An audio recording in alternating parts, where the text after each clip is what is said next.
least my trauma made me funny. Dude, that's why I'm so funny. See, That's why I got jokes. I'm fucking hilarious. Yeah, for sure. Caca.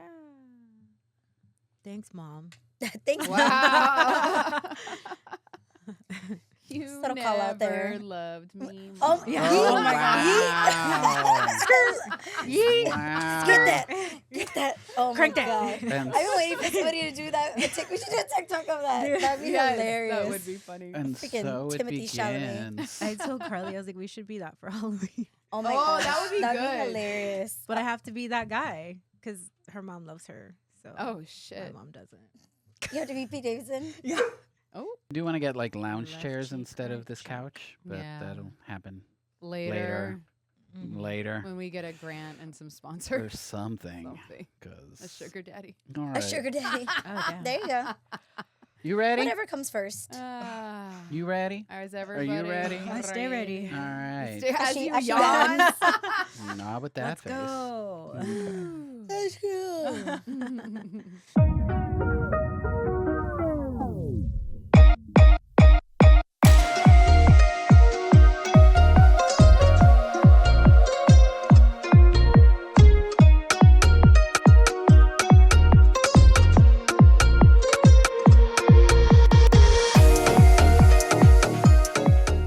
Okay, hello everybody. Welcome back to Candid and Curious, where we have very curious and fantastic, interesting talks with very amazing humans. And I am back here, of course, at Gemini's Productions with my fabulous co-host and producer, Chibi. Hi. And she appeared. I'm so happy to be here with you. I'm happy to be here with you. Because every time you too. come, I have meats and cheeses. You do. I bring the snack. That's right, as Chico found Yeah. out earlier. Yes, Chico ate a good big portion of the Hmm charcuterie board. Yeah, he knows Yeah. I'm mad at him. Well, he knows I'm not, so Mhm. that's why he's sitting right here. That's why he's hiding behind you. He's He's like, hiding I behind know, me." I know I upset Daddy. Oh, I forgive you, Chico. Well, Yeah. you're the one at the bottom, so yeah. Oh, See, there he goes. There he goes. Get a dog, they said. It'll be good for you, It'll they be said. fun. They It's really said. good for your mental health, they said. It is. Anyway, Let's get into it. let's get I mean, into stress it, is part of people. life. I know. I know. Well, I'm super excited for today's guests. Yes. Yes. And today's topic. I know. Another double feature. Another double feature. Two for It's- one. Two for Burr, two. burr, burr, burr. Got it. Yes. Well, Yeah. so today's episode is, I don't want to say heavy, but it's a very serious topic, right? So, Veterans Day just passed, and usually it's a time when we post, thank and salute those who've served. But for so many veterans, the real battle begins after the uniform comes off. So the transition from service to civilian life isn't just about finding a new job or a new routine. It's about rediscovering identity, purpose, and peace. And that journey can be both beautiful and brutal. Today, I'm joined by two incredible women who live and breathe this work, not just through their professions, but through their lived experience. One helps our veterans heal through mental health advocacy, storytelling, and care. The other continues to serve while building creative community and entrepreneurial empowerment. Dr. Natasha Gonzalez and Ms. Tori, welcome to the show.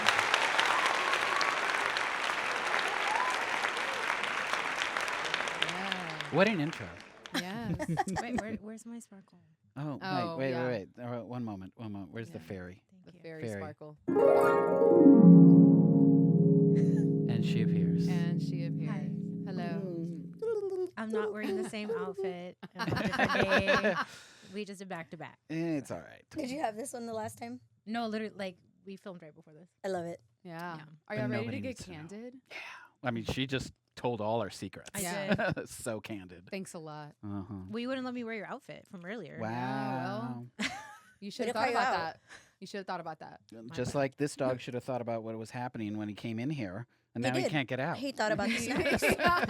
He thought this through. He did not, because he's stuck now. Anywho, Anyways, let's get into Let's it. get into this, people. So today we're obviously talking about veterans and the care of, the profession of, but also mental health for veterans.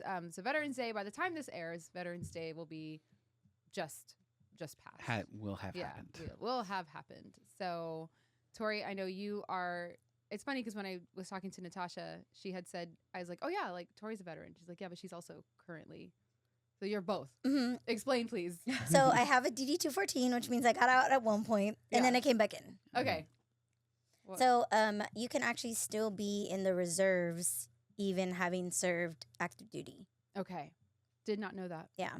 And that's where you're at now. And that's in the my reserves. Okay. Well, now I'm active. Right now I'm active duty. Okay. Again, because I was like, why not? Might as well retire. Yeah. In what branch? Navy. Okay. Nice. Yes. So I originally got out because I was taking care of my grandfather and he passed away, which is why I got out of active duty because he had cancer twice, different area, different stages, different therapy. And so when I was going to re-enlist, that's when we found out he had it a second time. It was already stage 3, different area. And I was like, okay, it's probably not the time. And when he passed away, because he hung on there for 5 years, I was like, I'm ready at 15 years. Let me just retire. Mm-hmm. So that's where I'm at. And what do you do? Everything. So my actual job, I'm a legal man, so kind of like paralegals for like the judge advocate generals, like our Navy lawyers, for lack of better words. And but currently, I'm a prior service recruiter. So anybody that was a veteran who is interested in coming back in, I recruit them specifically. Mm. Oh, wow. Yeah. Are there a lot of people that like want to do that? In San Antonio, yeah. Just because we're such a military city, people get out, they realize it's not what it was cracked up to be. They find out maybe they wasn't as many opportunities as they thought, and so mainly the insurance, because TRICARE is a whole lot cheaper than getting insurance through your whatever company you're working for. So if nothing else, the insurance is probably the best benefit of just staying reserve. Mm-hmm. Interesting. Very cool. And who doesn't want a retirement? That part, because retirement is, Yeah.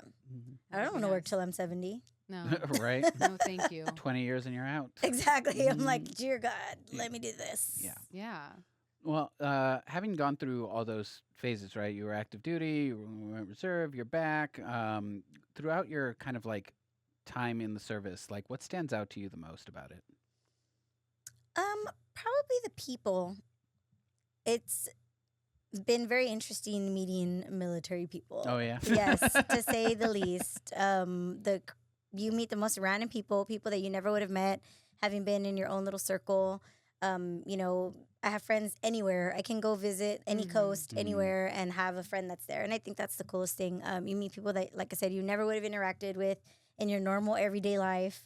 People that you didn't think that you would have anything in common with, and you just became random friends. Yeah. So I think that's probably the most interesting thing that I can think of at the top of my head. Like that's the first thing that comes to mind. No, that's awesome. Yeah. And being in the military, I've never served. But I always hear it's like kind of the same thing, is that when you're in, there is this like friendship, camaraderie that really you can't get anywhere else. Yeah. Yeah. What has been your experience since you've been both in and out and back in? It's I think not only are you, I've never done a wartime deployment, so as far as I can't tap into that side, but it's really because you're alone. You're in a new place, you're in a new area, you don't know anybody, your family's not there.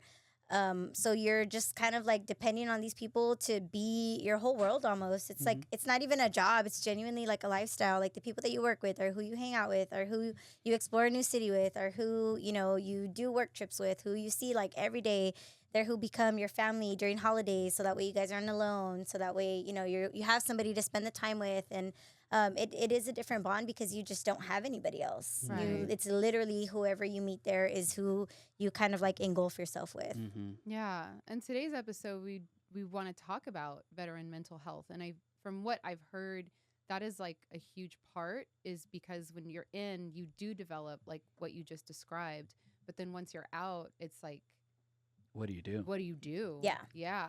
So how much of that plays into the mental health of veterans after they get out? I probably have not the opinion that a lot of people have. I personally think it's a little easier for women because women, we're already used to having a community. We want to chismeando with everybody for everything. We'll call our girlfriends to bitch about the lady that pissed us off at HEB, and you're like, this bitch, let me tell you, right? And men are not like that. You know, they kind of keep to themselves. Yeah, maybe they'll tell their friend when they hang out, go have beer, go have sports. Maybe they'll talk. But like they keep a lot in. Whereas us, we'll like call to vent to our friends about like any and everything. I feel like, right? Like you're like, girl, look at my nail, it fucked up, you know. And we don't hold anything in. So I feel like for women, it's different because we're already used to like that, having like our comadres that we tell everything to. We tell our moms, we tell our dads, and men don't do that. So I think I can't speak on the men's side because I feel like as women, we're used to having that community. We're used to that sisterhood. We're used to having that bond with other women and like talking about any and everything, right? Ven chismosas. Whereas men aren't so much like that. Like they keep a lot to themselves. They don't really say too much. Whereas us, we're like, like we can't shut the fuck up, right? So I think it's different for women. That's just me personally, me, my experience, me and my observations. I feel like men and women, our mental healths are a little different because of that specifically. Whereas men keep a lot of in, they keep a lot to themselves. They don't share a lot about themselves, and then it kind of like comes out at like in an opportune time. Yeah. But yeah, I think women are much better with, because we're in a community and talking about things more often, that we don't feel that Yeah. as much. Natasha, I'm curious, what's your connection to the military or veterans? Yeah. First, I married Navy, Ah. and then I married Marine. Mm. So Yeah. But dated Air Force, Army. But- You're going for the trifecta? You know, this one, week? Yeah. one Why would not? call me a Space Force? patriot. Ah. You No, got but you got like also the National have- Guard and the Space Force now. I Yes. know, that's all. Knock them down, girl. No, I think did you? I dated National Guard. Okay. But when I get the Space Force.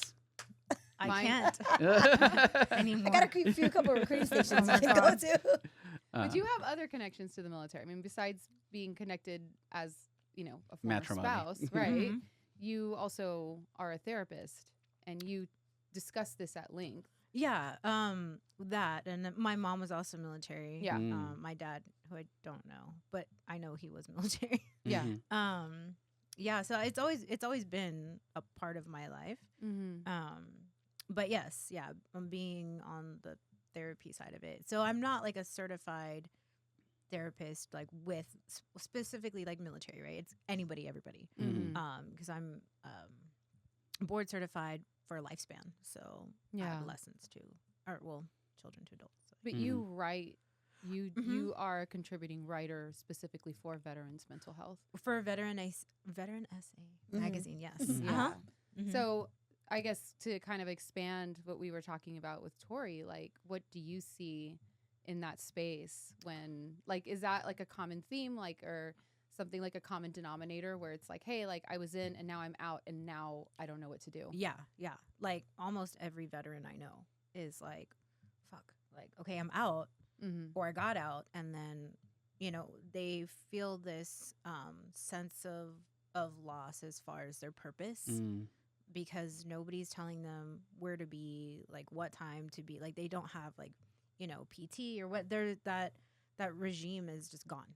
And so then it's like, oh, okay, well, now what do I do? Yeah. And a lot of them, especially the ones that were in for a long time, definitely feel like, they were, high rank in the military, and then they get out and they're like nobody. Mm.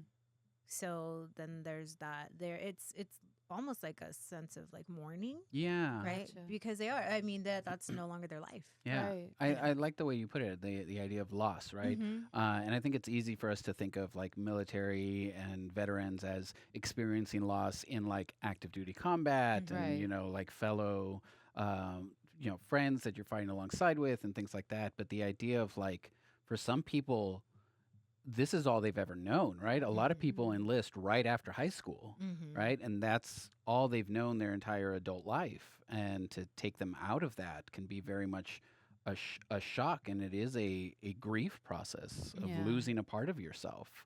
I think, you see that a little less severely with people that retire, right, at old age, where it's like, well, I've been this worker for the past 40, 50 years, and now I'm retired, and you see a lot of depression in elderly Mm. people because it's like, well, now what's my purpose? Mhm. Like, what do I have? I don't do anything anymore.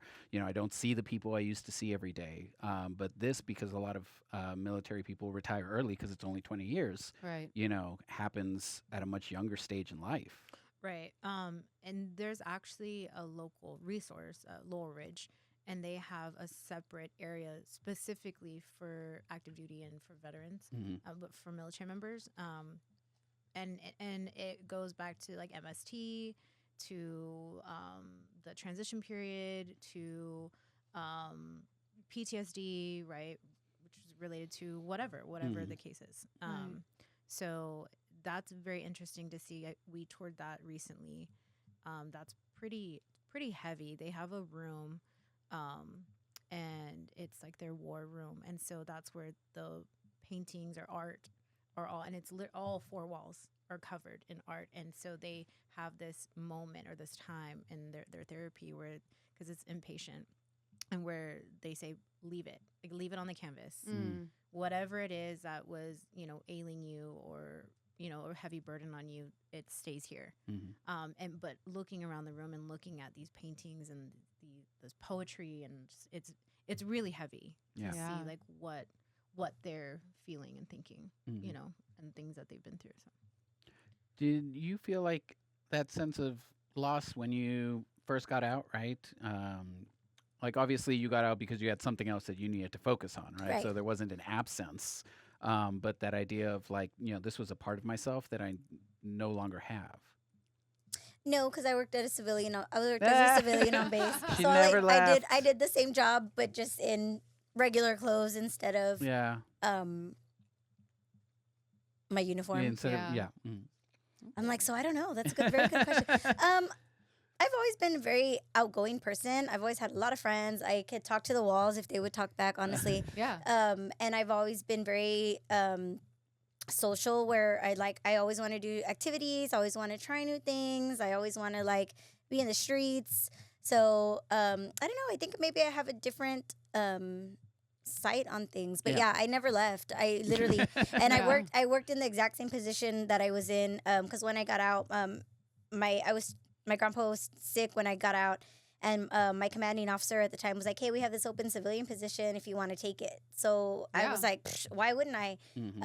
And he was still like, go take your grandpa to his appointments, go do this and that. I was in school at the time. He's like, "As long as you get your job done, I don't care what you do." And I was like, "Say less, sir." Yeah. So it was a very easy transition for me. So I unfortunately can't really say that I had that experience of like the kind of lostness just yet. Mhm. I'm sure once my 20 is up, I'll probably be like, what do I do with life? Yeah. Yeah. But as of right now, I have yet to really experience that. Mhm. I had somebody that I talked to recently, and they joined at the age of 17. Mhm. Oh, wow. And they're stayed longer, so they're, I believe she's in her like 40s, early Mhm. 40s.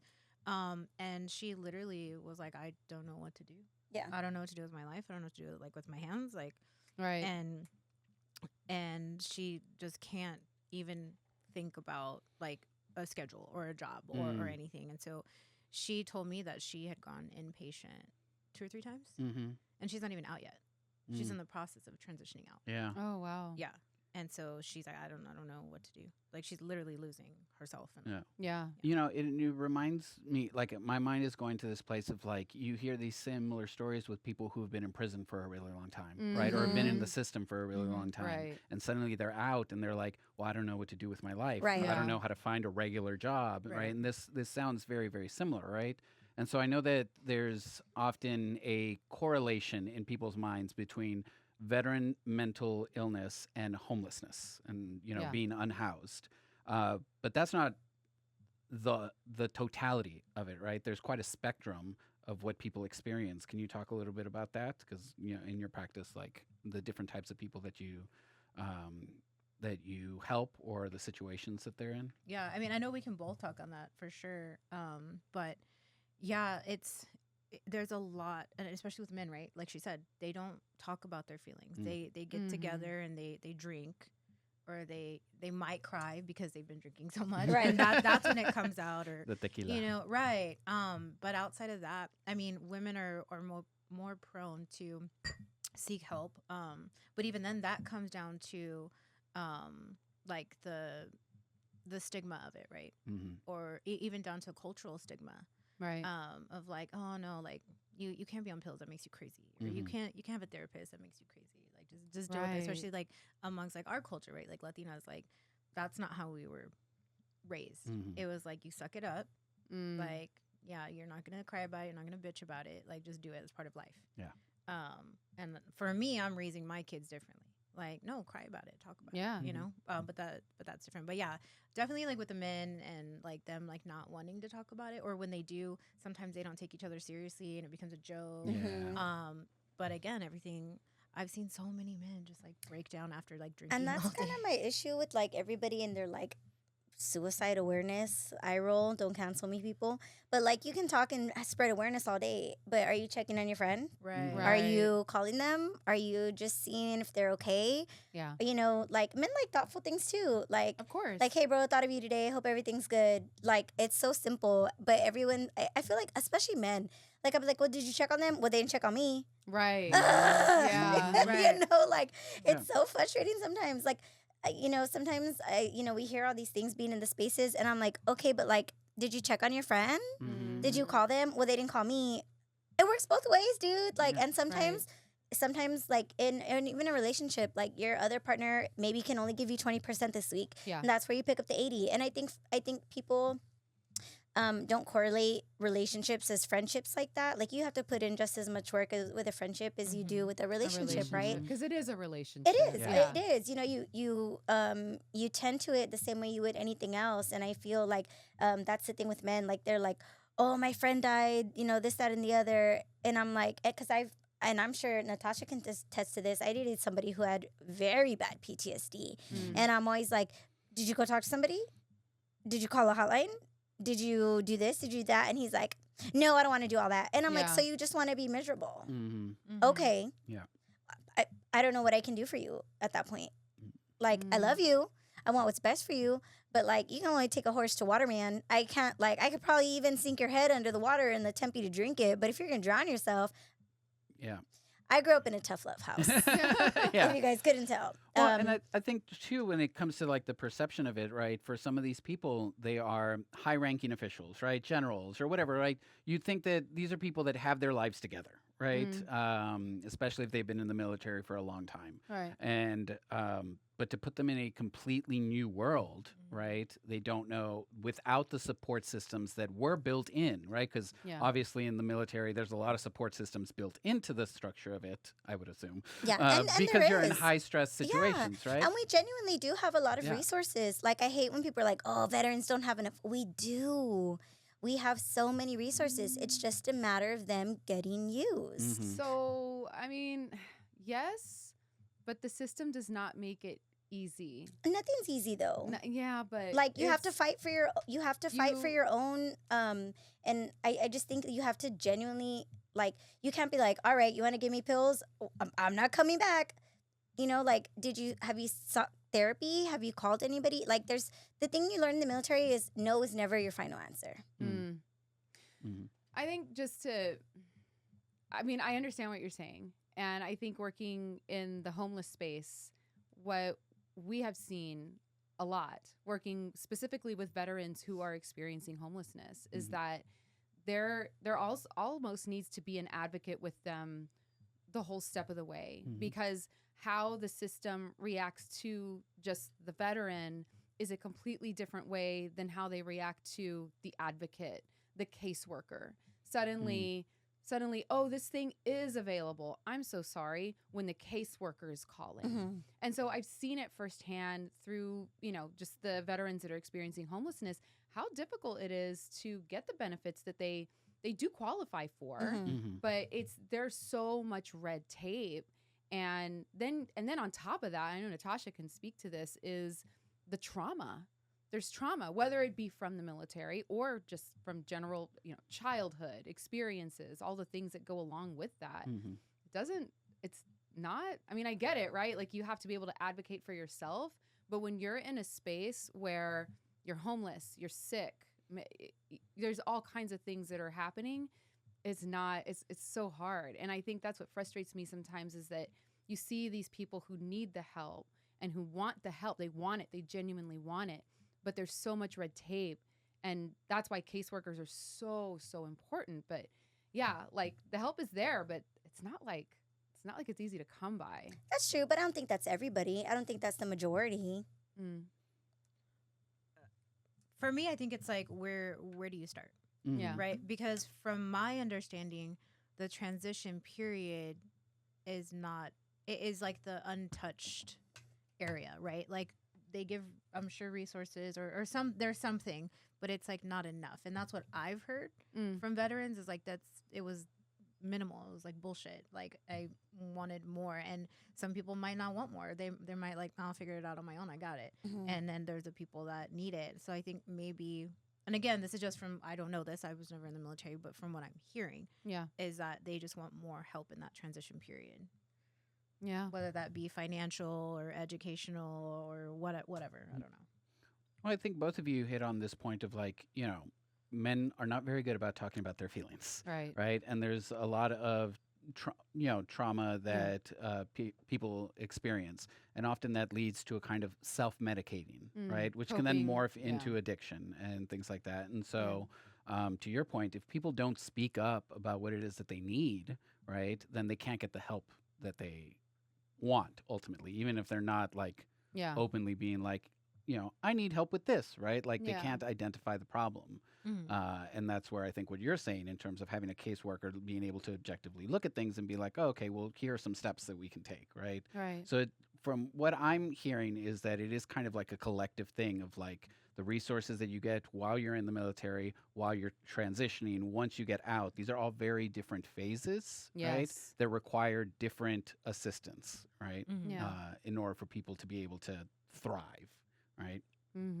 Yeah. But I think also to the speaking up and out, I mean, I've heard a lot of, former military people tell me that it's like there's a stigma around it, which I think makes it even more difficult to say, like, because you were saying it earlier, like they don't want to admit that they're going to therapy for their PTSD or whatever. So I guess my question is, how can our community better support our veterans in this journey from being in the military to this transition period of going through the motions of going from this to this, and then afterwards, what can our community do to better help them?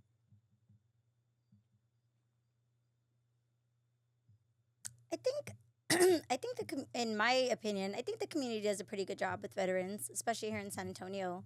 I don't know. That's a good question. I've dated a couple guys who had severe PTSD. One specifically, like, I had a gun in my face because they were having an episode. Oh. And I'm regardless of whether that I know I can come off abrasive, I'm also Captain Save a Ho. So I'm used to being the one to take care and nurture everybody in my family. I always have been. I'm the oldest daughter. That's why I moved back to take care of my grandpa. And I see a fucking little wounded deer, and I'm just there like, let me take care of you. That's why I'm like, you can only do so much. You know what I mean? Sometimes like you can try, and I'm sure you can attest to this, having a husband being in the military. Sometimes it's hard. I mean, you can do any and everything for people, and sometimes you're like, okay. And at some point, you just have to let people be who they are and know that they're there. You're there for them. Do the research on your own. Do the research. Hey, I have this whenever you're ready. I think it's like anything. If people aren't ready to do something, they're not going to do it, unfortunately. And I think as a family member and as somebody who as a family member, within the community, just know where your resources are. Know that when somebody is ready for help, that you can guide them, that you can give them these resources, that you know where to steer them. And, that's where the organization that we're currently with, that's what we're trying to do. We're just trying to make those resources that a lot of people don't know about available. Yeah. So that way they do pick up a magazine, and one day if they don't want to talk to anybody or they don't know anybody or they don't have anybody close that, is going to put that extra effort to get those resources for them, here it is in paper. Yeah. Well, and I think to your point on that, like a big part of what the community can do is destigmatizing the need to ask for help, right? Because what you're saying is like you can give them all the resources, but if they're like, tuerco, like, no, I don't need help. I'm a man. I can do this on my own or whatever the case may be. it's giving very Tony Soprano-esque of like, I go to Yes. therapy, but I don't want anyone to know about it. Right. And so if there's a way to like, for more people to speak out, like I truly believe in the power of storytelling, right? Yes. And Mhm. so if more people are more vocal and more honest about like, oh yeah, I go to therapy, right? I do this, right? I go to Alcoholics Anonymous. I'm not very good at the anonymous part, right? Like everybody knows, like, yes, I'm an alcoholic. I struggled with this. This is what I'm doing, right? Right. Because I believe that if we are more vocal about it, we tell our stories, we destigmatize it, right? Right. Yes. It's less the misconception of what people think it is and more the Yes. reality of what someone has experienced. Right. And I think it's hard for either side to say uh, what people think, Mm-hmm. right? Like I can sit here all day and be like, no, they can get resources, and the other side be like, it's harder. But you just don't know. Everybody's different. Mhm. I don't think there's no monolith personality of Yeah. anybody. Everybody was raised differently. Some people handle things better than others. Some people were. I mean, I was in a family that my mom for the longest time was like, "There's nothing wrong with you. It's in your head," and I'm like, "No, Right. literally, it's in my head, girl." Mm-hmm. And it was just at a point where I was like, my mom had a stroke because she stressed herself out so much, and she had like a facial palsy on half her face, and I was like, "Yeah, girl, I love you, but you're not gonna stress me out like that." Mm. Like Mm. it was a matter of I saw what she was going through, and I'm like, I don't want your kind of strong, honey. Like Yeah. love you to Right. death. Yeah. Not gonna put myself Yeah. through that Yeah. because I don't have kids. Like my parents are both only children. At the end of the day, if I don't take care of myself, who the fuck's gonna? No one Mhm. is. Yeah. Yeah. No one's gonna take care of you the way you Exactly. take care of you. So I think it's just a matter of like, okay, let me sit back. What is the quality of life I want for Mhm. myself? yeah. Do I want to get better? What do I need to do? It's kind of like you have to be sick and tired of being sick and tired. Yeah. You know what I mean? I think we can all attest that we've all been there where we're like, I'm tired of being like down in the dumps. I'm tired of living this life. I'm tired of, I've struggled with alcoholism myself. There's been tons of times I've gotten into car accidents, but by the grace of God, never gotten a DUI. But, and I just had to be like, what am I doing with myself? Yeah. And then when my grandpa died, I went on a total downward spiral because Yeah. my Yeah. biological dad passed away when I was like 2. So my grandpa was like Your my dad. dog.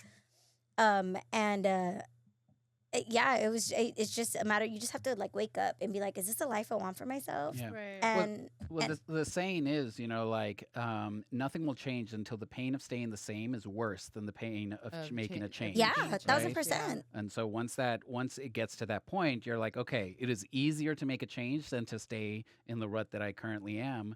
And to your point, there's no one way to do it, Right. right? And that's why I think, the more people that speak out about like, this is what happened to me and this is how I got through it, then more people can see like, oh, okay, well, I can't relate to his story, but I can relate to that story over there. And, like there's the spectrum is available and the shame starts to get taken out of it. Yeah. Right? Yeah. Yeah. Definitely. If you can see yourself reflected in other people's stories. Right. Yeah. Absolutely. I mean, yeah, so my ex-husband has PTSD, and I was home for the longest time. Like, I don't need you to be medicated. I don't want you a zombie. I don't want you numbed out. Right. But like, talk to somebody. Yeah. Or do Mhm. something because Mhm. I'm not helping. Clearly, I don't know because I don't. Yes, I know how, but it's very different. Like me as a therapist, right? But also like. At the time, I was his wife. Yeah. Very different. Yeah. You know what I mean? Than him sitting on a couch. Yeah. Or And talking and to you can somebody. tell somebody something all day, right? But the moment somebody else tells them, they're You're like, like, oh, and you're "Oh." like, I've been telling Yeah. you this. Yeah. Forever. That's always I always- literally just said that. Yeah, and like, and he did a couple of times, and then he just never stuck with it, until we got divorced, and then I think that was his like, Wake up moment. what the Yeah. fuck The am I wake up doing? call. Yeah. Yeah. So, and I say supposedly and not to be an asshole, because I just don't have factual information. Sure. that Yeah. he has been seeing somebody, but from what he's said to me is that he's been seeing somebody for like a year now, Mhm. Okay. and I'm like, good. That's great. That's fantastic. Like, Yeah. I'm happy for you. Like, sad that it had to happen like this, After. Yeah. but glad that you're getting Yeah. the help you need. I'm curious, how did your your personal path, right, as like a therapist, a creator, an entrepreneur, right? How has that become part of your healing or your purpose and the people that you help? Well, I always talk about mental health in Yeah. some way, shape, or form with anybody, everybody, even if it's like as simple as like, when I see Tori, like, hey girl, like, how you been? But it's like, I don't mean for her to answer and be like, oh, good. Like, no, like, how have Yeah. you been? And not Yeah. that she does. Like, we've definitely had a lot of talks before, but like, no, like, when I ask, like, I really want to know. I'm genuinely interested. Like, how are you? Mm-hmm. What is, you know, What what's is been going happening? on in life? Yeah. Has Yeah. life been lifing? Yeah. And that's okay, but let's talk about it. Or like, how can I help? And that doesn't mean it necessarily in like a, oh yeah, I'll throw money at your problem or whatever. But just like, let me, how do I be a friend? How do I help support you? And then even in like content creation too, like on my podcast, right, is like I bring up mental health with every guest. Yeah. Again, to some extent, like, and it doesn't have to be like, tell me about your trauma. You know, it's just like, hey, like, Yeah. especially with my male guest, I'm like, let's talk about men's mental health Yes, please. to help destigmatize it, right? Yeah. Let's please talk Something about that you it. said kind of like sparked something, but I think a major thing that I know women notice this a lot. Like we always say, like you can tell somebody's going through something when they like colored their hair, like chopped it all off, or like They got bangs. Yeah, Yeah. they got bangs. Oh. And I think you know how you were asking earlier, that was like, you know, how can the community and the people around you kind of help what you're doing is be observant Yeah. of like people. Like, girl, you've been off, like me, I go off social media like every 3 months because I'm like, life is too much. It's so much like thrown at you, and I just need a mental break. And I Yeah. have people like, hey girl, I saw that you've been off for a while, like everything good? And I'm like, yes, I just need a break. Like, you know, life be lifing sometimes. And I think that, and then some people are like, oh, I didn't even realize you were gone. And you're like, thanks, asshole, you know? Yeah. But just little things like that, like take notice of your friends. Like, and I get it that, you know, we're so self-involved and it's understandable, you know, everybody's dealing with their own stuff. But I think part of being a good friend is, you know, you don't have to be there for somebody all the time, every time. You don't have to go to every party. You don't have to answer every phone call or whatever, Right. but just be observant of their everyday actions. I have a really good friend who's an alcoholic, and he can text me differently, and I know something's up. And I'm like, what's going on? Like, what are you doing? You're just off. You notice those things. Yeah. Like you cut your hair. What's going on? Or, you know, you're posting differently. What's the deal? Or you're posting sad quotes. What's going on? And Yeah. I think, you know, just kind of taking that inventory of people around you is very helpful, because you, especially with certain, you know, mental health systems, little things you can tell, acting like little erratic things that nobody else would notice, but you notice Yeah. it, and you're like, something's going on with them, and they're like, no, I think they're fine, and I'm like, no, Yeah. Right. they posted all capital letters the other day, like something's weird, you know? Yeah. Just like little things, but we pick up on those things. I feel, especially people who have trauma as a younger kid, you're very hypersensitive to For certain sure. things that you're like, no, something's off. Like she said, hi, weird. Yeah. No, and yeah. I get that. Like even text messages, I'm like, your vibe's off. What's going on? Yeah. Yeah. Because you just know. And I think that's like a skill that people don't take advantage of a lot of times, because we are so self-involved with our own things. But I think again, Yeah. you know, you don't have to show up for everything all the time, but as part of friendship, I think you do have to show up Yeah. occasionally to be like, hey, I noticed something's going on. What the fuck? Yeah. And Yeah. something too, because you're asking about like if everything that I do, like all encompassing. I'm also very honest. So I feel like I have a platform for a reason, and not to say it's like huge or whatever, but Yeah. it's still people. Yeah. And so I have been very honest in the past like year when I was going through it. I Yeah. was like crashing out. I was very open about it and was like, I'm in a healing process. I'm not okay. Like freaking videos of me like crying, and like I know it's like cringy, but I was like, I need people to know like it's okay to not be okay. I'm not okay. And I didn't necessarily post because I wanted anybody to be like, oh my God, are you okay? Or I'm here Right. for you. It was Yeah. more like, no, I'm telling you it's okay. Yeah. But at the same time, I had so many DMs, and predominantly males that were like, thank you for like posting. Like I'm not okay. Like I'm suicidal right now, or like I'm going through it. I'm going through divorce. I'm going through whatever. I'm like, Yeah. oh shit. Like, yeah, okay. Like, I mean, I'm like, book an appointment. No, I'm kidding. Yeah. No, Yeah. No, but for real. but yeah, like Oftentimes too, like people don't know how to ask for help, right? Right. And my mom was sharing with me this thing, because she has a large family. There's 8 of them, brothers and sisters, and so like they found this thing on TikTok or whatever that was like, you know, sometimes it only takes 7 minutes of somebody listening to us Right. to really make a difference. I read right? something about that the other Yeah. day. Yeah. And so the phrase, right? Because sometimes like we want help, but we don't know how to ask for it. So we're like, hey, Do you have? how are you doing? Yeah. I need help, but I don't know how to tell you that I need Mhm. help. Yeah. And so the like code phrase was like, do you have 7 minutes? Yes. Yes. Right. And that lets whoever it is that you're messaging know like, hey, I'm I'm through going something. through it right now and I need to talk about it. Got it. And it's very clear and it's not like help, I need help, right? Because sometimes there's a shame or stigma around that, but Sure. lets the other person know I need help. Maybe I don't know how to say that, but this is the code phrase. Do you have 7 minutes? Yeah. And like they've implemented it within them. And so, well, with them, because there are 8 of them, they say 8 minutes.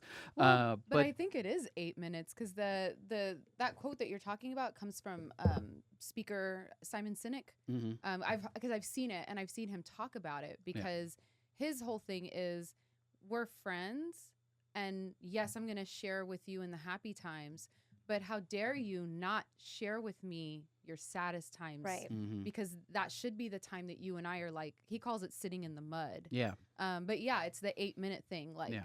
give me, like, do you have 8 minutes? Because that's all you need. It's like, you and I can be on the phone and we have several times. And sometimes it's just that little bit of venting Mm-hmm. that you need. Yeah. But I was like recently guilty of not doing that Mm. with Mm. other friends because I was going through stuff. Yeah. And like I can't say too much, but I was going through stuff. You were going that, through stuff. Yeah, I didn't want it to like affect them, and so I retreated. But I didn't realize I retreated for almost 3 months. Yeah. Mm. And so then it became like, are we not friends? Like, do you not care about me? And I was like, Mm. No. like I had to look inward and just kind of sit with myself and the situation and like what happened and all of that. And so doing that though, and healing in that made them feel neglected. Mhm. And so Yeah. then I was like, well, shit. And my friend was like, we're sitting there talking. And she's like, why wouldn't you come to Mhm. me? Why wouldn't you like not necessarily trust me, but like I'm here, like I'm your friend and I'm your friend through it all. Yeah. Yeah. And I was like, you know what? You're right. And that's my fault. Yeah. And I think sometimes, like, I'm like this. I need to self soothe. Mm-hmm. I don't like telling anybody. I'm a boy. I don't like telling anybody my problems.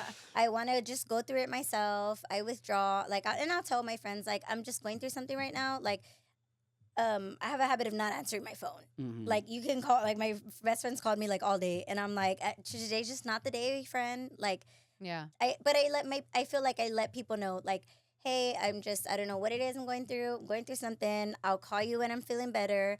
You already know I don't want to talk about it. Yeah. Like, just let me sort through it. If I do want to talk about it, I will call you. Because Yeah. I'm very invasive. Like, you're going to listen to me. Sit down. You got time? Let's talk. Yeah. So I think it's just everybody's handles that things differently. And like I said, I think it's just more of and like, sometimes like with our friends, we're like, yeah, we're social, but we also need time to like, Not be. yes. Mhm. I feel like I'm just as much as extroverted as I am introverted. Yeah. Because I'm just like, I just go into my little shell. Because that's always how Little I've handled things. cocoon. Yeah. I like, okay, let me just like retreat. Let me like, I just need a breather. I need Yeah. to, and I feel like I've always been, again, I've always been the nurturing one, and I've always been the strong friend because I don't show a lot of my emotions. So I feel like I'm the one that everybody tells things to and is there for. Mhm. And sometimes I don't think they realize it's not reciprocated all the time because they Mhm. feel like since I don't bitch and complain and ask for things that I don't need it. Right. And sometimes I'm like, I'm probably need it more than you do, low Mhm. key. But it's kind of like, okay, give me a minute. Like, let me take my time. I also need that downtime. I'm still a person, regardless of whether I show my emotions all the time. Don't love you. I just need me time. I Yeah. just need time to like refill my fuel. Yeah. Yeah. I kind of want to get back to the notion of purpose, right? Mhm. Because oftentimes a lack of purpose can lead us to feel like very down on ourselves, Absolutely. right? And you were in a very interesting position where like you were active duty, you then essentially became a veteran, and then you're back in, and now with what you're doing, you help other people that were in your position, right, as like as a veteran Mhm. get re-enlisted, right? Do you find that there's a lot of that kind of like fulfillment of purpose, like like veterans coming back into the service in some capacity, right? Like finding their family again, or like, do you see any of that in what you do? Yes and no. Reserves is kind of a whole different other ball game that I think people kind of don't really notice. Mm. And it's not as personal as it would be. So in that sense, no. My big thing is like, hey, I know insurance is expensive. Come back, help your family. Still serve, get your time in. So I don't see that as much on that side. Just because reserve is literally just kind of like a part time. Mm. But you do get people that like, oh, can I do a deployment every once in a while? Like I miss the camaraderie and this and that. Yeah. And so 50-50. Yeah. No, for sure. But it is that kind of like return to family, Yeah. is kind of what it feels Mhm. like, getting back into a structure that is somewhat familiar, the benefits that are very familiar. Yes, right? definitely. Yeah. So, yeah, interesting. Okay. Do you have any advice for anybody who maybe is struggling to find meaning, either one of you, after leaving that very structured environment? So I live my life like off of, if I die tomorrow, at least I want to say I enjoyed my life. Mm. Yeah. And I thank God, anything that I've ever wanted to try, anything I've ever wanted to do, I've done it. I've had a podcast. I was on the radio. I took up golfing this year. You know what I mean? Like, it's just different things because like I firmly believe like if I die tomorrow, I want to be like, I lived a good life. Mhm. Like Yeah. I don't want to have any regrets. I don't want to let anything pass by, anything left unsaid, because we never know when our life's gonna end, right? I You could don't. die in a car crash on my way home, God forbid. And I just never want to leave anything on the table, whether it be unsaid, anything that I wanted to try, anything I want to do. And anytime I talk to somebody, I always try to say that, like, you know, you're not always going to have the motivation. You're not always going to have the willpower. But, live your life every day as if, what if it's going to be your last? Did you try the things you wanted to try? Did you do the things you wanted to do? Did you live your life to its best extent? And I always try to ask people that. Like I ask two questions. I say, tell me 3 things you like about yourself today, or what do you love about yourself? And it's really hard for people to Yeah. like say something. They're like, oh, I don't know, I never thought about that. And I was like, well, what do you love about yourself? And they're like, I don't know. Or Yeah. I'll ask, like, if you died tomorrow, how would you feel about your life? Mm. And not a lot of people can answer that. Yeah. And it's kind of like baffling sometimes that I'm like, you never thought about it? And they're like, no. And I'm just like, well, what are you living your life for? Like, what do you feel like? And I don't think necessarily we have to have a purpose necessarily, but I at least think, we're here on this earth, regardless of for how long, how short, whatever the meaning is, we'll find out in the afterlife possibly. But just be happy at the end of the day. Like, obviously not to anybody's detriment, right? Like, take care of those you love. But do what makes you happy, regardless of who thinks it's weird, who thinks it's crazy, who thinks it's Right. outlandish. Because at the end of the day, you have to go home to yourself. Yeah. Mhm. That's what I would say. Mhm. Yeah.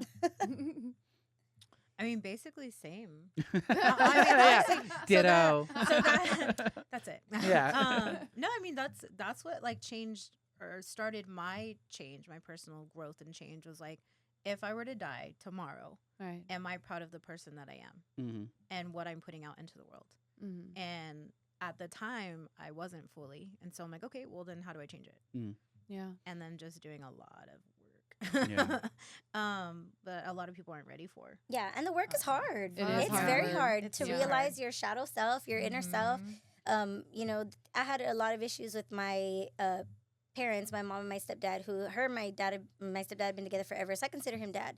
And there's a lot of issues that I was trying to navigate with them while they were still in the picture, and that's hard. Mm. You know what I mean? And I just had to realize, like, people are going to be who they are. I have to figure out my life. I'm trying to, restructure the way I think and the way I grew up, and it's really hard because you're like, what do I not like about myself? How do I fix that? Yeah.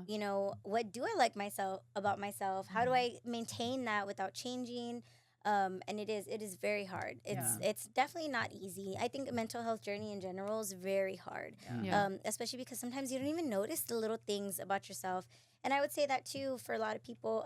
Take notice of like the little things even about yourself. Like you're like, oh, you know what? I noticed like I didn't want to brush my teeth today. Little things like that. I didn't want to take a bath. I didn't Yeah. want to get out of bed. Like bed rotting's fun, but like after 4 days, Right. there might be an issue. Maybe, You know what I yeah. mean? Yeah. And it's very hard. It by no means is easy. But I think, once you get to that point where you're like, what do I want my life to be like? Do I just want to be, do I want it to be better? Do I want to change? Or am I just okay sitting in this comfort, which I actually wanted to ask you as a man. You know, I've talked to a lot of friends. How and dare you call me a man? How dare you? How dare you? I'm like, they, them? I don't know. Correct me if I'm wrong. Tell me. But I feel like as men, I always talk to guys and they're like, well, I have to be. And I'm like, well, who's putting that pressure on you? Right. And they're like, society. And I'm like, but who? Mm-hmm. Like, who's genuinely putting this pressure on you to be A, B, C, and D? Because a lot of the women I know are not. Yeah. Especially because we're strong, independent women who can do everything ourselves. So who's asking you to be strong? Yeah. Who's, I think a big part of that is the idea of unlearning. Okay. Right? And so for a lot of biological males, they learned from their fathers, right? Yes. And oftentimes those things are examples that are instilled at a very early age, right? Of the idea of you work hard, you show up, you don't cry, right? Boys don't cry. Like all of these things that you were taught when you were young that even though nobody's telling you now, they're still stuck in there, right? Yes. It's that trauma with a lowercase t, but it's still trauma, right? That a lot of people have to unlearn. And that goes into the idea of like the work that it takes, right? To get into the shadow self and what is really going on underneath the surface. Right. And if, you know, young men aren't seeing examples of that, Right. they don't even know that it's an option, Right. right? You don't know what you don't know. And so oftentimes you're stuck in this, you know, people like to call it generational curses, right? But you're stuck in these loops because that's all you've ever seen. That's all you've ever been exposed to. That's all you've ever heard of, right? Yeah. And so it does take moments of exposure, one, right? And that's again where I think storytelling comes into play.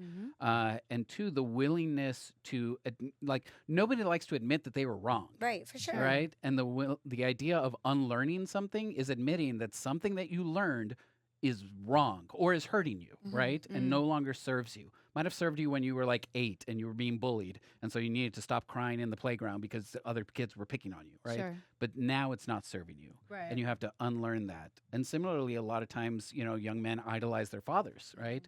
If they had someone who was like a great provider and was always working and blah, blah, blah, blah, blah, it's like, oh, but this is what my father taught me. You know, how could my father be wrong? How could the things Right. he taught me be wrong, right? And that goes back into the idea of like, going to therapy, Yes. identifying these things that happened in your childhood, right? Coming to grips with the fact that like your father was just a human being like everybody else, and he's Right. probably just teaching you what his father taught you. Right. And his father grew up in the 1920s, and that was severely misogynistic. Right. Right. Right. So like all of that, it's a much deeper rooted issue that unless you take the time to actually like dive in there, And work you're on it. not even gonna know that it's an issue, Yeah. right? Yeah. Because you've never experienced anything different. Yeah. So, Yeah. yeah. And Something it's- that I've instilled in my kids is like, and I tell them all the time, like, I want you happy and Mhm. healthy. And as long as you're not hurting yourself or anybody else, I Right. literally don't care what you do in life. There's zero pressure on my kids to be anything other than happy and healthy. Yeah. And I feel like that's not, you know, that's Yeah. just, that's how I just want them to be happy and healthy. But, Yeah. and even like my oldest, like he'll be a senior next year. And I talked to him the other day and was like, hey, like, have you thought about what you want to do? Like, do you want to go to college? And he's like, I don't think so. And I was like, Mhm. okay, then don't. Yeah. Like, just because I Right. did these things doesn't mean I want to put pressure on my kids to be these Yeah. things. And that's where I Yeah. think sometimes too, like the military can get a bad rap, but also like we've all seen depictions of like boot camp of people, you know, like being yelled at for showing weakness and like you can't be weak, you have to be strong, you know, like all of these like drills that are instilled in people that are going into active duty because they need to be strong out there on the fighting field. But then if that's all they've ever been taught, right? Yeah. Like how do you learn that softness is not a weakness? Right. Right. You know? There's great power in vulnerability. Yeah. And I think it's also, to y'all's point, is about having this mindset of being curious. Mhm. And that's something that I talk about to my kids as well, is just like have a curious mindset. Like it's normal to be wrong. Mhm. If you're being curious and you're asking the questions and you're like talking to whoever, a specialist on something, and you stay in this curious mindset, right? Instead of being so finite, broaden those horizons and be like, hey, okay, I could be wrong. And that's okay. Like, that's not a sign of weakness. That's a sign of intelligence. Like, Right. you can and growth. and growth. You can Mhm. change your mindset. If I, tell you that the sky is red and you're like, actually, but let me tell you why it's actually blue and not red. And then I'm like, no, like, you know what I mean? But Yeah. stay curious, like open that part of your brain up and understand that it's okay to be wrong about something. Right. It's not like the end of the world, but I think that yes, like especially as men, for I have a boy and I spend a lot of time trying to teach him that like it's okay, like you don't have to be right, or this is not, you can cry, you have feelings and you should feel those feelings. And so yeah, I think it's very important to have those positive male influences. Like you said, there's a lot of power in storytelling. I'm with you. I'm the same. Like I will tell stories all day if I know it's going to help somebody. It's why we do this podcast. Yeah. So I think for me personally, you talked about unlearning. Like I'm currently unlearning that I don't need to be super strong and be a hard ass all the time and be like on my shit. I'm learning instead to rest, to listen to my body, to be soft and to be feminine, and that's okay. Yeah. And that, I feel like that makes me a better person. Yeah. Yeah. Because I'm not always like, no, I don't need your help. I got this. Yeah. Right. I'm like, you know what? Actually, I do need help. Actually, please hold me. Yeah. Yeah, I'm exactly. gonna cry. Yeah. And that's okay. and then I'll It's feel okay. better. Yeah. Well, speaking of I'm curious. Yeah. Veterans Day is coming up, and that sometimes feel like it's the day everyone celebrates the veterans. We love them, and then the next day, who? Yeah. Vetter who? And then what? But Yeah. we don't know them. Yeah. She doesn't go here. She doesn't go. I don't know even her. go here. Yeah. And so I'm curious just to hear your thoughts and opinions. Like, how are ways that the community or that individuals can continue to like support veterans? Year round, All the right? time. All the time, or things that people can do. I feel like San Antonio is actually really good about it. Yeah. Mhm. Because we are a military city. We are. I Yeah, I so was about to forget that say. it's a military city, Yeah. and then I go outside and I'm reminded. Oh, They're all veterans out Yeah. here. Yeah. Yeah, I think we as a city are really good at it. Mhm. Yeah, like I In hear what it all ways? the time. So like even as far as like thanking people for their service, which I've heard, and please tell me, but for some veterans they're like, don't tell me that shit. Like I don't like that. And then you have others that are like, thank you. Yeah. Mhm. Like I appreciate that. So I don't know what your stance is on that, but even as simple as that, Mhm. I hear it all the time at HEB, at Yes. restaurants, at whatever. I'm like, Yeah. okay, like good job, people. And I understand that it is just thanking, but there's also attending, like events that support veterans Mhm. or, the community or services that provide to veterans. You know what I mean? Making it a priority when you go to the ballot box. Right. Mhm. That too. That part. Mhm. Ding, ding, Go ding, ding, vote. ding. Please, early vote. Well, by the time this airs. Yeah. Yeah. But early voting is currently happening in San Antonio. Yes. So. Yeah. I voted. God. Yes. Yeah, I would say definitely heavy on the voting part. We would like to not be furloughed at the moment. Mhm. Everybody. Yeah, I would. That's just- another podcast. Yeah, that's a whole That's other a whole thing. other thing. I would agree that we definitely do a great job of that in San Antonio. So I guess just get with it, everybody else outside of San Antonio. Yeah. Right now I'm just get a couple drinks in me and I'll start going off on politics and the government. Yeah, no, another But, podcast. Yeah, no. But my big thing right now is I'm like, guys, just vote. Like, use your constitutional right. Yeah. Yeah. To put your 2 cents in and do what you think is best, because for those people who don't want to get up today, for those people who are having issues, those people who do not have a voice, like that's it. We're literally just asking you to just stand and fucking pick option A, B, or C. Yeah. Like, this is not hard. We're not asking for your life. We're not asking for your soul. Just look into what you think is going to be the best for the community, and use your vote, your one vote at a minimum to just do that, because I think we've lacked that, and that's why we're hurting. Yeah. Yeah. Did I mishear you earlier when you said you work for an organization or something that you like outside of your job? Is there something else? I work for a million organizations. that is related to this conversation? Yes, for veterans mental health. Okay, can you talk a little bit about that, the services that you offer, or what you do there? Yeah, so I'm on the board member of the organization, and we are specifically for veterans mental health. We try to do like things for like camaraderie, so like sports. We were doing pickleball, like date night and paint with your significant other. Just pretty much like, we know everybody's not going to go to therapy, but at least they can come get together and talk, their salty sea stories or, their battle stories, the with community, somebody. the family a aspect. community. Yeah, definitely. And then we have a magazine which Natasha is our writer. I'm a senior writer as well. I do a Hero in the Spotlight every month.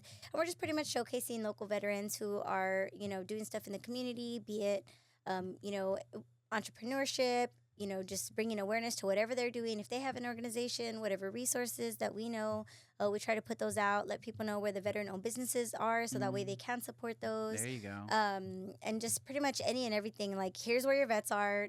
That's how you can help them. Yeah. Awesome. That's amazing. That's what I was waiting on. Yes. Yeah. Fantastic. Yeah, and there's quite a few in San Antonio that, like I said, San Antonio, we do have a lot of resources. It's just kind of lack of knowledge. Yeah, it's one of the things that I've noticed about San Antonio is like if you're not in the circle, right? If you're not in the inner circle of something, right, you don't even know it exists. Yes. Yeah. Oh, every time, even if I have an applicant who doesn't qualify for coming back in, I'm like, have you filed for your VA? Have you gone and talked to Voc Rehab? Have you gone and talked to this person? Have you gone and talked to Bexar County Military Services? So I will I actually have you guys heard of the Comfort Cafe? Yes, love the Comfort Cafe. Okay, so I was one day I was just like, do you guys have veterans? And they're like, yeah. And this kid, he got dishonorably discharged. Unfortunately, he had he had alcoholism severe, and they kicked him out, and he wasn't able to get VA because if you get dishonorable, you can't get your VA benefits. And I was like, I left him with pamphlets, pamphlets, resources, and that's my big thing. I'm like, if I at least can't help you in that aspect, I at least want to let you know what resources are available. And he was like, oh my God, thank you. I have everybody that works there is on some kind of step program, be it alcoholic or narcotics or whatever. And he was like, oh my God, thank you. He was like, you're like an angel that came in today. And I was like, no, I'm just Tori. But that's my thing. I'm just like, did you file for your VA? Did you do this? Did you do that? Did you know that there's this resource? Every time I hear people, with stuff, I'm like, did you know the VA will actually pick up a homeless person if you call them and say there's a homeless person on the corner of 1604 and whatever? They have services that'll go pick them up to take them to the house for the night. There's so many different things that people don't know about. So anytime I can talk and spread that awareness, because I want everybody to know. So if you have somebody in your life who needs that, please pass it on. Yeah. And that's what we need. That right there, you know the resources and you're able to just speak to them, talk about them, and then pass that information along. It's the work that a caseworker would do. Absolutely. Because they know the resources. They do. Right? They know all the steps. They know where to go. They know who to talk to. I mean, and that's a lot of, we need that. We need more of that. We need more of Tories, everywhere. Just everywhere, just doing that work. How do you feel like it's going to evolve? Advocacy for veterans is going to evolve beyond what we're already doing. I think because as the younger generation is more vocal about mental health and they are more vocal about seeking help. They're, more vocal about what they think is right and wrong versus just blindly following. Right. I think it'll definitely get better. My uncle, who he was a Green Beret, and he's he's the reason I wanted to join the military because I just thought he was the coolest person ever. He was a tunnel rat in Vietnam, and he had severe, what they called at the time, shell shock. Shell shock? Shell shock. So he was a tunnel rat. So he was, and they used to get Hispanic and Filipino men who are smaller stature, and they would have them crawl through the tunnels to make sure there was no mines in there. Oh my God. So can you imagine not knowing if you're going to come out of a tunnel? So he had severe PTSD. Yeah. Borderline schizophrenia. Had even religious psychosis sometimes. Thought he talked to demons, and tried to commit suicide a million times. Crazy enough, he left us via sleep apnea. Of all the things that he tried, but it was just so crazy seeing how from there to now, and how much it's grown in regards to people being more. More aware. We're, conscious of what's going on. We have a name for it. It's not shell shock. It's PTSD. Right. We're kind of getting there. We know what to do. People are aware of what they're getting themselves into, which I think is a big help, right? I think, a lot of people that I notice with the newer kids, people want to send their kids to get discipline. And I'm like, the military is actually not the place to go and send your kid to get discipline. Actually, quite the opposite. Yeah. And I think people are finally learning and they're waking up. They're more educated. They're aware. They have the information. And I think it's going to continue to get better because, I mean, it's not going to change overnight, right? But I Sure. think slowly as we continue to move that needle, we'll at least get to a place where they don't need to look that hard for the resources and the knowledge because it's very in their face. Yeah. Yeah, Yeah. that would be That's awesome. amazing. Yeah, that would be. And I mean, hopefully technology gets better to where we don't even have to be on the forefront of things because Sure. a robot's going to go do it. I mean, we're headed in Little that bit. direction. Yeah, we really are. Yeah. Drones are great. Drones are great. But A little bit. Well, thank you for like sharing the resources that you have so far, and also the work that you do with the organization, Veterans Mental Health, and Yeah. just like what you're talking about in terms of like spotlighting veterans and things like that. Like that is the storytelling, Yeah, right? That definitely. is the example that other people can see. Like, oh, this person did this, I can too, right? Yeah, and exactly. things like that. So Yeah. thank you for that, and Natasha, you for helping people one person at a time Yeah. in the mental health space, Yeah. and the platforms that you've built to advocate for that as well. yeah, because it's a lot of emotional labor. Yes. Mm-hmm. She's Well- like, I'm tired of thinking What about is it. the term? I think Brene Brown was recently talking about it. How I don't think it's like secondary trauma, but it's like every therapist needs a therapist because Right. they Yes, end 1,000%. because they end up kind of sort of going through what their patients are going through. Yeah. Right. Yeah. So that's a hard, like when I would see patients all day in like the clinical setting, like it was like 8-9 hour days, and at the end of it, Wow. I would be like, nobody talked to me. Give me a Literally drink. nobody talked to me. Yeah. Yeah, I'm like, I need a drink for these people Mhm. and for myself. Yeah. Yeah. And you also can't share their stories, Right. Yeah. obviously. So it's like getting home, like, how was work? It Yeah. was great. Yeah. Okay. Yeah.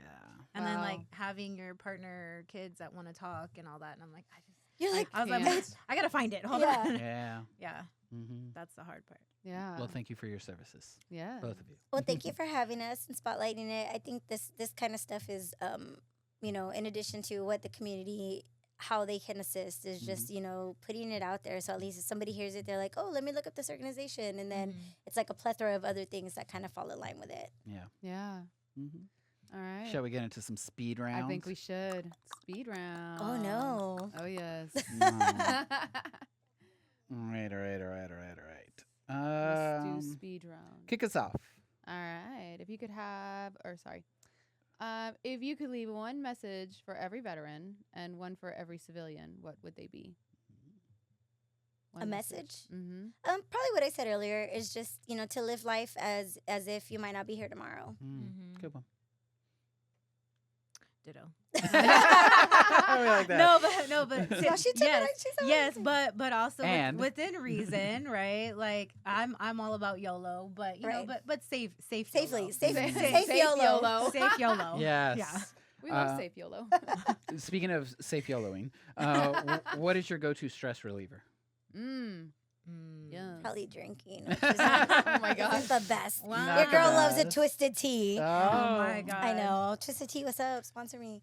For real. Between Twisted Tea and 5 Hour Energy, I should have stock Wow. You know what? off of what I solely alone buy. Yeah. I mean, And advocate for it, apparently. Facts. Yeah. Yeah, I know.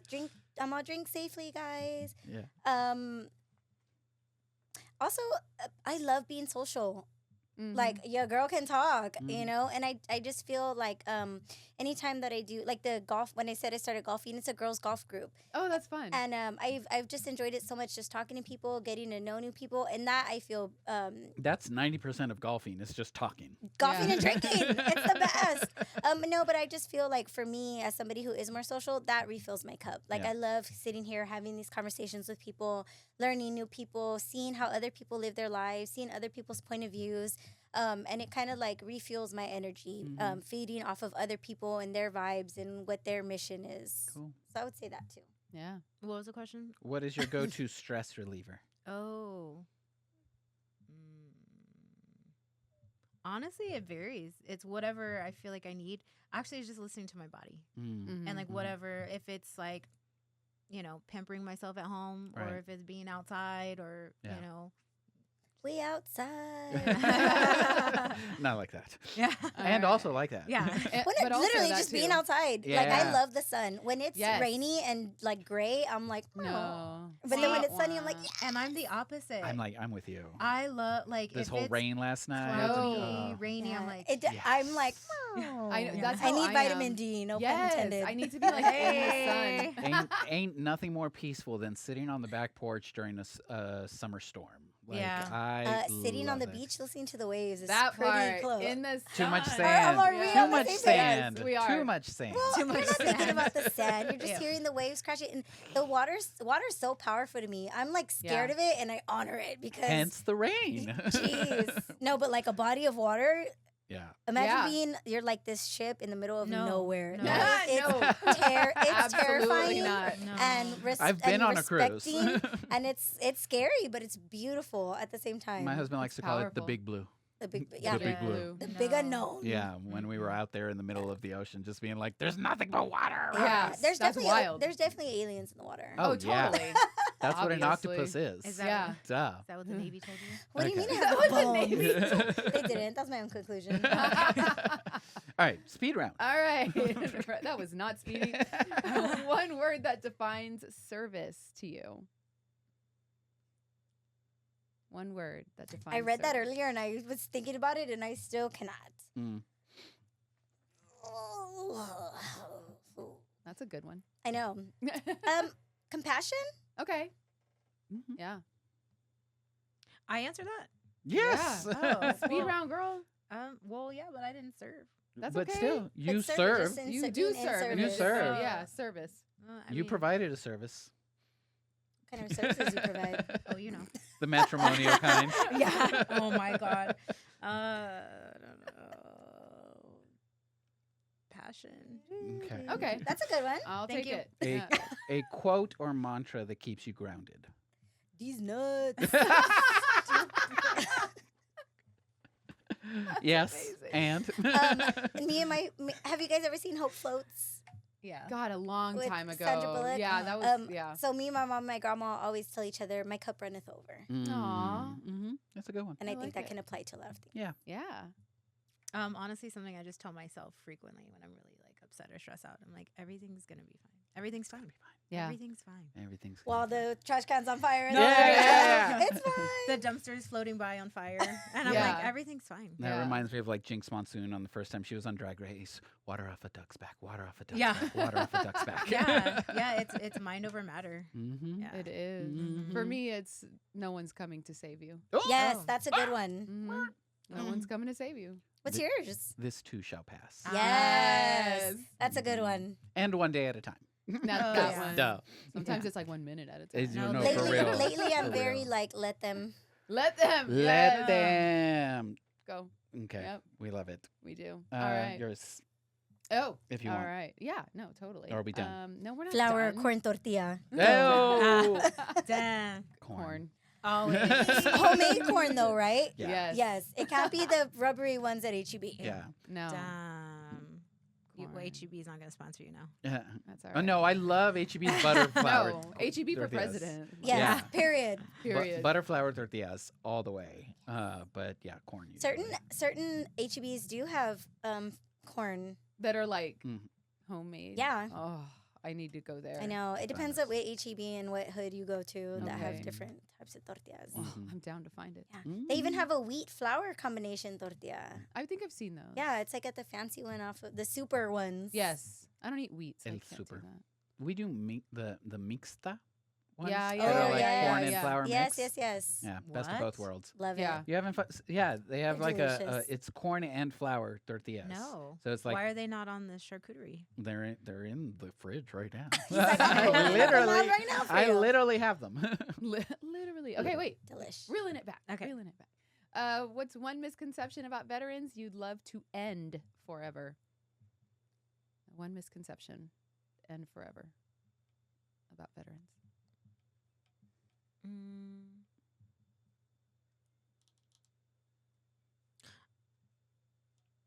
That we all have PTSD. I was Mm. literally gonna say like that they're all crazy. Yeah, I Right. think we talk so much, which is great, right? But I think we don't talk to enough people who just had a regular experience. Yeah.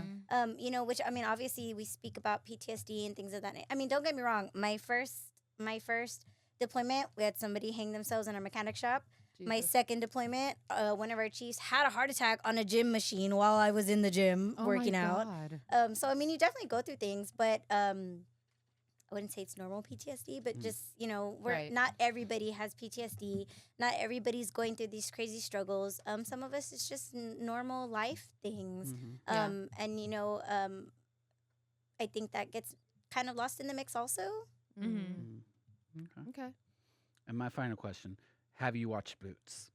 Oh my gosh, you're the second person to ask me this week if I watched it. I have not, but according to people, it's too woke. And I'm like, According to the Pentagon, it's woke and I'm trash. like, However, Woke trash. I'm like, that's why Grinder crashed, right? Hey. Okay, period.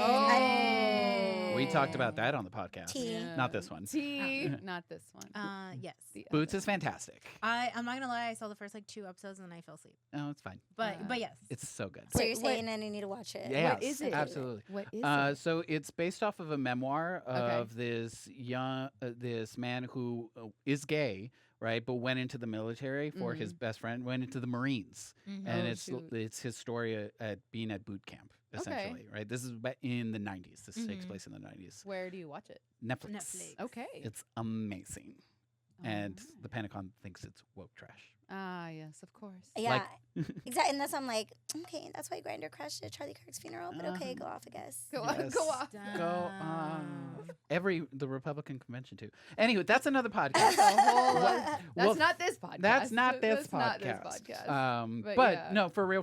Then, again, thank you for being here. Yeah. If people want to find out more about you personally, or like the organization, organizations, where can yeah. people go and find that information? So Veteran SA, the organization itself is called Combat 22. You can Google that, Facebook, Instagram. Me, myself, and I'm actually pretty private for as much as I then talk. don't put it out there.